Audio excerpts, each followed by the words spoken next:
Hey fellow expeditionists, we're at Petroglyph National Monument. Today we are doing our first day hike of 2026, doing the Rinconada Trail.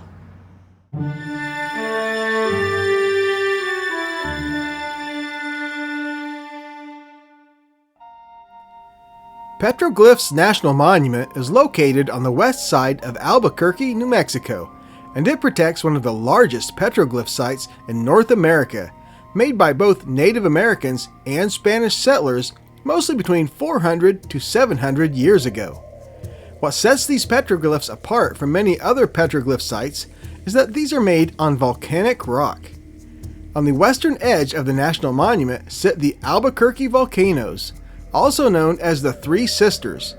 They are a rare example of fissure eruptions where magma rose along a thin crack in the Earth's crust, not through a vertical vent like most volcanoes.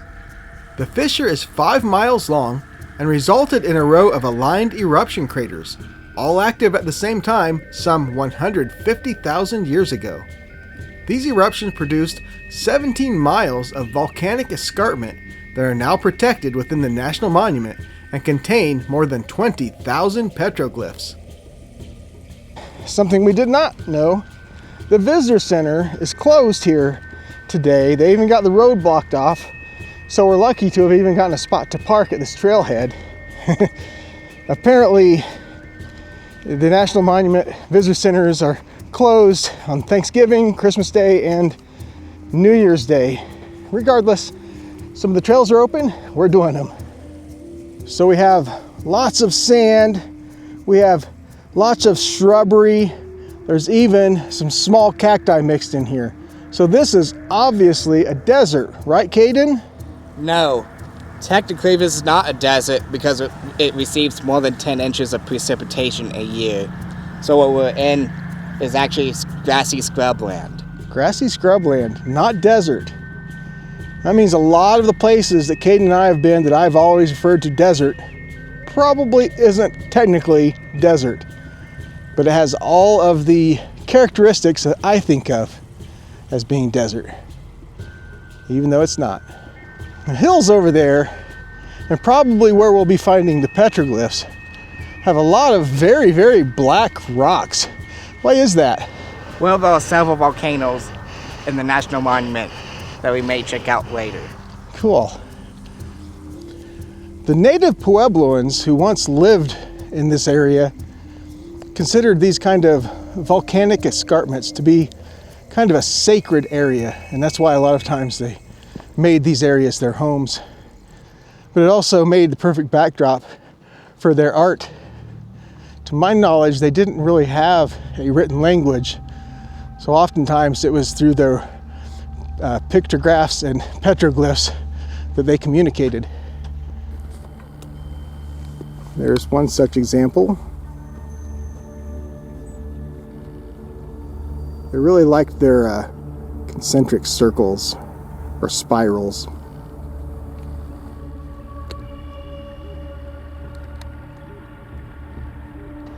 So they've got this roped off for habitat restoration, but I feel like it's probably more to protect the petroglyphs so that people aren't getting up there and destroying them. But it also makes it harder for us from this distance to really see them, at least so far. Yeah, that is a date written, it looks like, on the side there. That is definitely modern.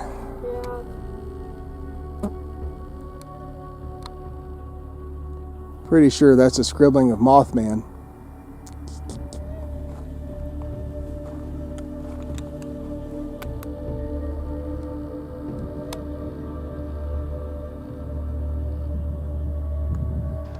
Not really getting a whole lot of the hike here just because it's mostly the same thing as far as the trail goes, you know. And that big old escarpment behind us here. Just searching out potential petroglyphs. It's a good way to spend part of your day. A nice natural area like this, along a big old flow of lava rock, along with some historic things like petroglyphs. That's a good way to start the year, isn't it? It sure is.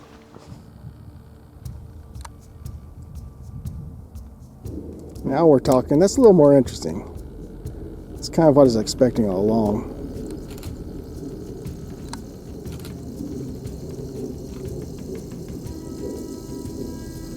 Same rock, a little bit more on the back side of it, or top side.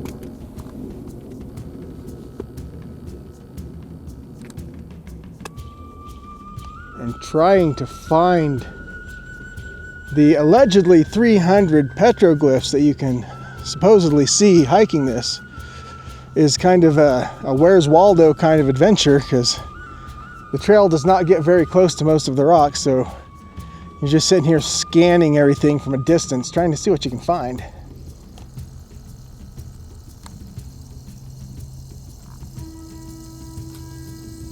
And this one's actually less than 10 feet in front of us. That's a first.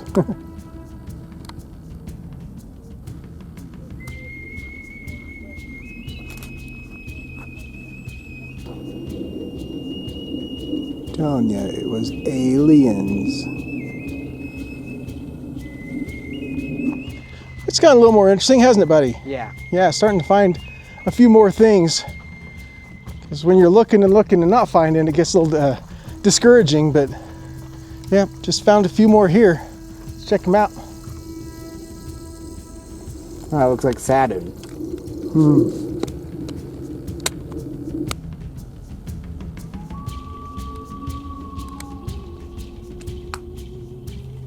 In somewhat more modern times, these grasslands were used for grazing by Spanish sheep herders, and they would often leave their mark on the rocks too. Like here's a couple of things here dated February 22nd, 1919. And then they even left their religious symbols in the rock here.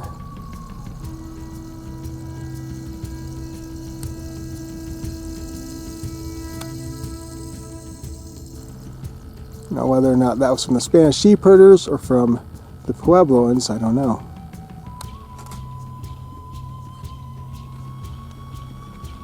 And look off to the right of that rock. That is definitely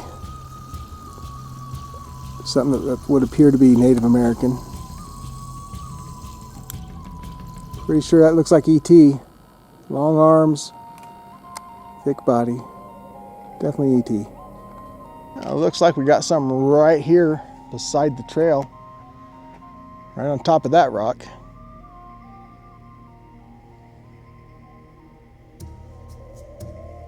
Let's get this big old boulder from the interior here of our trail. There's definitely some scratching on there. I'm not sure how much of that is modern and how much of that is prehistoric.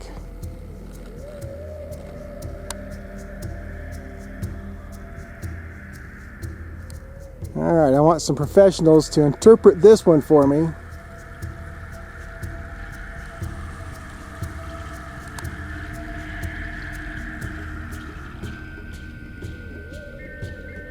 Very interesting. So here we have early evidence of the Minecrafters.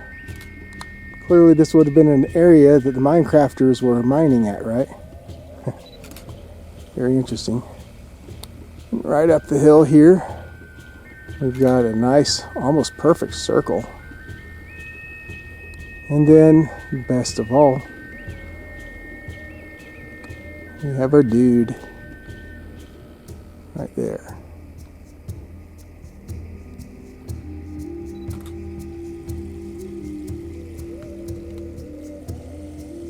So we've got a face there. Right up here.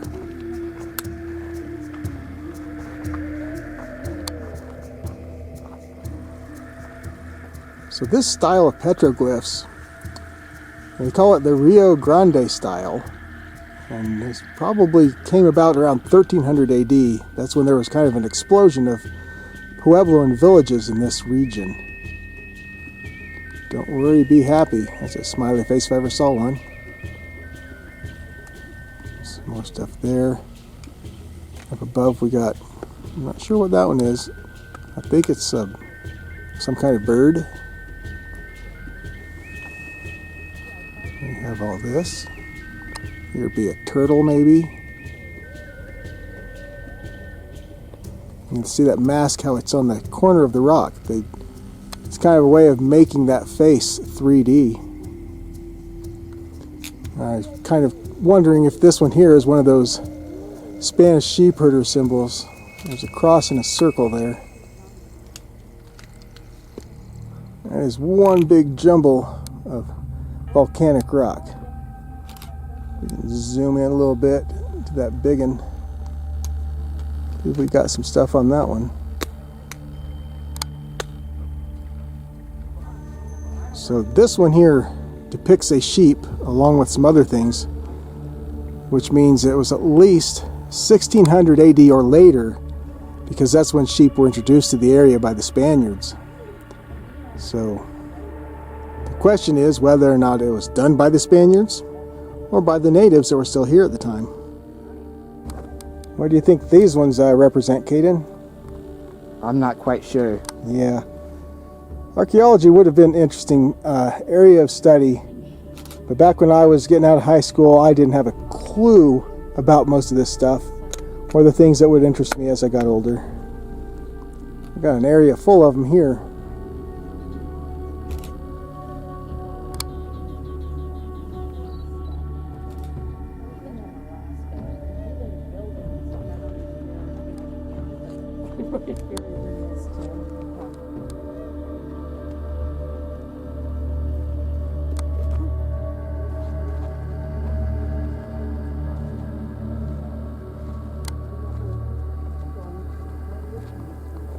That is clearly a robot head.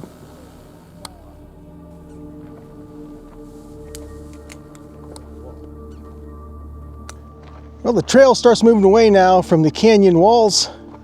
And we ended up finding a lot more as we went that made it totally worth it, didn't it, Caden? Yeah, it did. Yeah, so Petroglyph National Monument, and this is just one of several trails. It's definitely got the petroglyphs. Now, they're different kinds of petroglyphs, as mentioned, Rio Grande style, than what we've seen ever before, isn't it? Yeah, it Just because, you know, it's to carve on that volcanic rock definitely would take more time than carving into the things that we've seen, like in places like in Utah and such. And the ones in Utah, I feel like, are probably the most impressive petroglyphs we've ever seen. Hard to beat some of those. But just seeing the different ones and the different styles, and knowing these here date anywhere from 1000 BC up to the 1700s AD.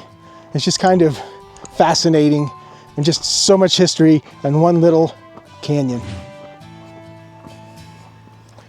You can check out this video or this one. Got a pretty cool video over here.